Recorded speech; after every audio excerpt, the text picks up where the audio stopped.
यार मेरे 9th class के प्यारे बच्चों, अगले एक सप्ताह में आपके 4 पेपर होने वाले हैं और कल आपके हिंदी का पेपर है।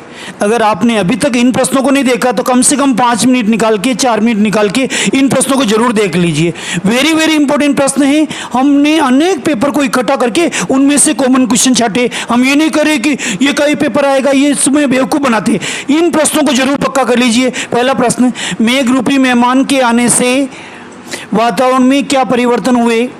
फिर से रिपीट कर रहा हूँ, मेघरूपी मेहमान के आने से वातावरण में क्या परिवर्तन हुआ? नेक्स्ट क्वेश्चन दूसरा, लेखिका ने अपनी नानी को कभी देखा भी नहीं, फिर भी उनके व्यक्तित्व से क्यों प्रभावित थी? बहुत अच्छा प्रश्न है।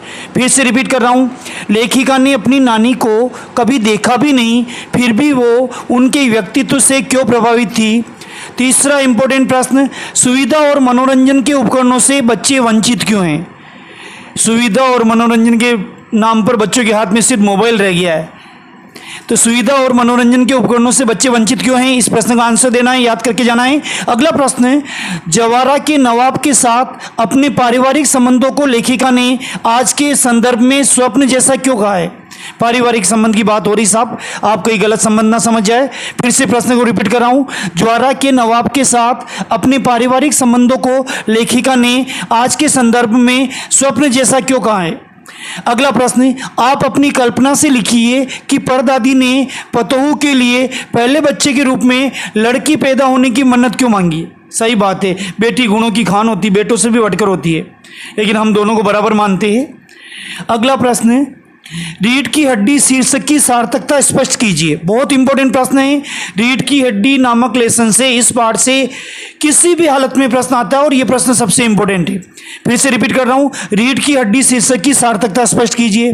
अगला प्रश्न, कवि सुमित्रा नंदन पंत का जीवन परिचय या परिचय लिखिए। देखो, किसी न किसी कवि का जीवन परिचय आएगा, उनमें भी सबसे इंपॉर्टेंट है सुमित्रा नंदन पंत।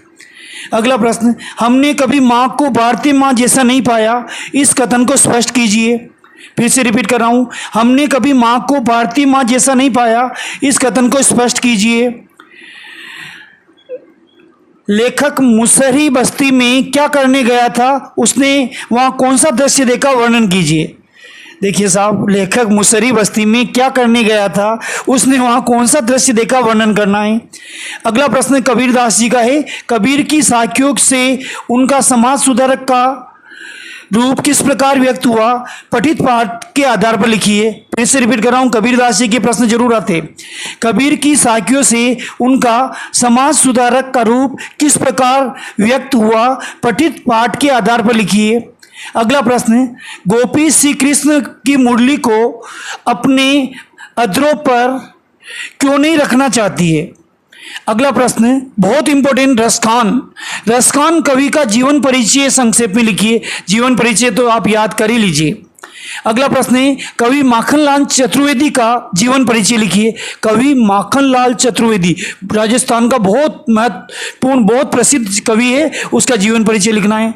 अगला प्रश्न है साहब, आपके विद्यालय में वार्षिकोत्सव मनाया गया, एनुअल फंक्शन वार्षिकोत्सव मनाया गया, उस पर एक प्रतिवेदन तैयार करना है। बिल्कुल तैयार करके जाइए, हमारी दुआएं आपके साथ है, कल का पेपर अच्छा होगा।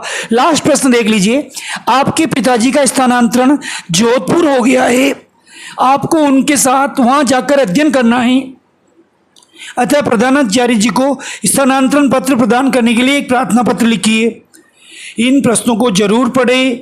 अगर आपको अच्छा लगता है तो वसुदेव कुटुंबकम की भावना रखिए, दूसरे बच्चों को भी शेयर करिए। हम इस सामाजिक के बाद आपके गणित के हिंदी के बाद आपके सामाजिक के गणित के वीडियो भी डालेंगे।